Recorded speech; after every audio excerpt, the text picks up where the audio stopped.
بسم الله الرحمن الرحيم. سلام من الله عليكم ورحمة منه وغفران. كيف حالكم أيها الأحباء الأكارم؟ نواصل معكم كلامنا في أشياء غريبة وغرائب الرقية وغرائب الجان.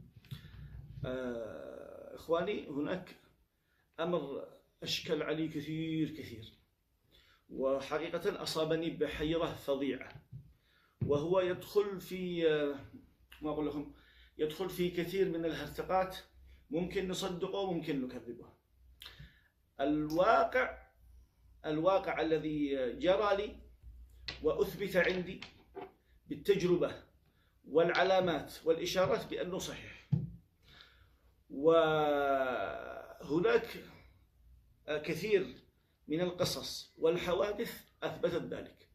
لكن القصة الآن التي سأسردها عليكم حقيقة غريبة جدا، ممكن أي شخص ما يصدقهاش، ممكن العلماء ينفوها نفي قاطع، بس الحقيقة التجربة أثبتت أنها صحيحة. قبل شهر تماما أو شهر ونص باب الحدود راسلني أحد الجان، كان في أحد المرضى وبدأ يرسل لي رسائل طويلة. أنا سأقرأكم الرسالة بالتحديد وأدي لكم القصة كاملة.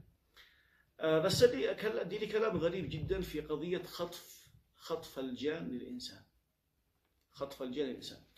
بعد ما كلمني أنا ما توقعش كلامه، حسيت إنه كله فيه نوع من الغلط وفيه نوع من الخلط.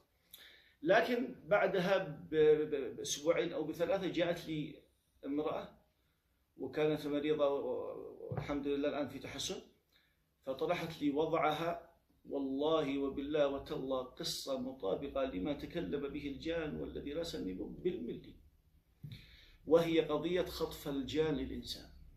طيب، خطف الجان للإنسان، العلماء تكلموا في خطف الجان للإنسان، فقالوا الخطف يكون ثلاثة أنواع.